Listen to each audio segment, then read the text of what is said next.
Welcome Virgo, August 2014, it comes around quickly. I'm Dadhichi from astrological.com.au, and the significant celestial event is the movement of Jupiter into your 12th sector. That's in what we call a hard aspect to Uranus and your past karmic point in your 8th sector. What does it all mean? Well, these are the houses of mystery, the houses of karma. This planet doesn't really come to this position until once every 12 years. So it is significant, and it's not an easy one to predict, except to say that you've got to be very, very careful with your mindset.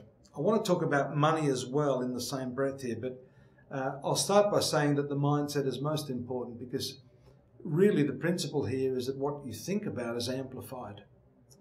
And if you're going to be dwelling on the past, because this 12th sector does have a lot to do with the past, then you're likely to be focusing on the wrong things. If you have to think about the past, it's better to focus on the positive aspects.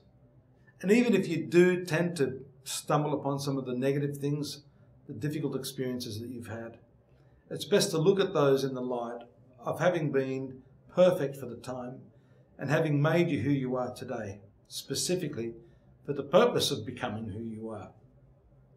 Now, if you enter into this transit with that sort of mentality, you can really use these energies in the most positive way to create something very, very special over the next 12 months.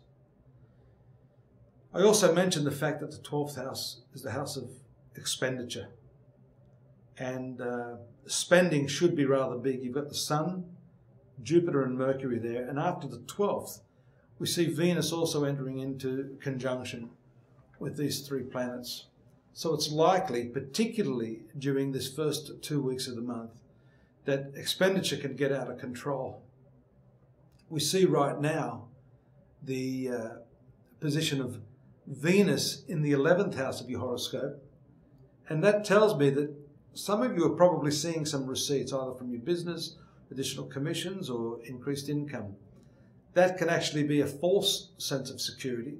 And what often happens to us is that the moment we see a bit of money, we spend even more.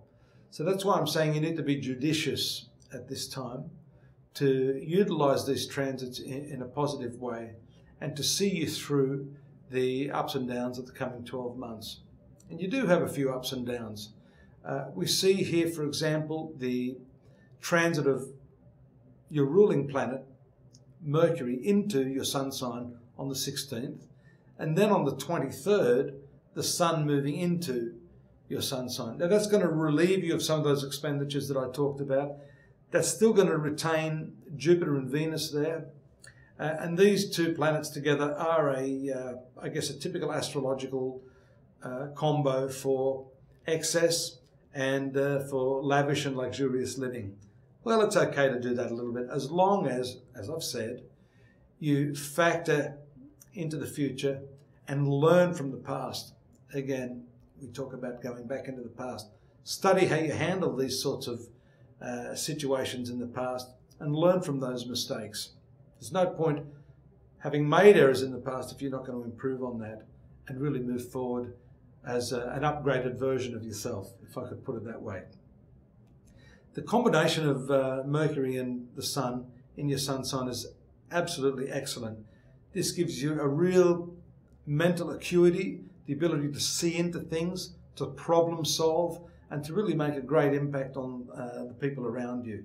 So this is a very, very good aspect for negotiation, and in particular, relationships could see an improvement with your communication skills really, really sensitively understanding, even intuitively grasping what the other person is trying to get across to you.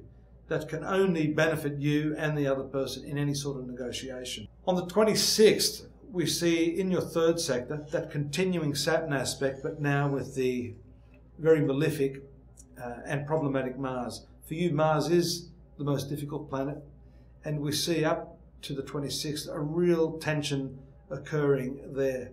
This could make it hard for you at that time, around the 18th to the 26th. You might find yourself scratching your head as to why you've lost all that sparkle intellectually, why people aren't gravitating towards you that much. Fortunately, after that, Mars will move past that. So I wouldn't get too hung up on that. And also what we see there is the beautiful new moon again in your sun sign. So this is a refreshing aspect and one that allows you to renew yourself and to see yourself in a new light.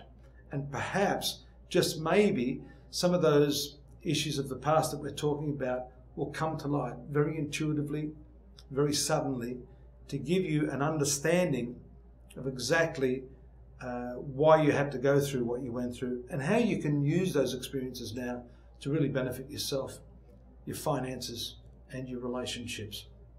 I do look forward to your company here as usual every month. Next month I'll be back again with September. Don't forget to join me at astrology.com.au. We have your monthly readings in a little bit more detail, and also the year in focus, along with a whole lot of other free stuff. Look forward to seeing you there. Have a good month. Until next time. Bye-bye.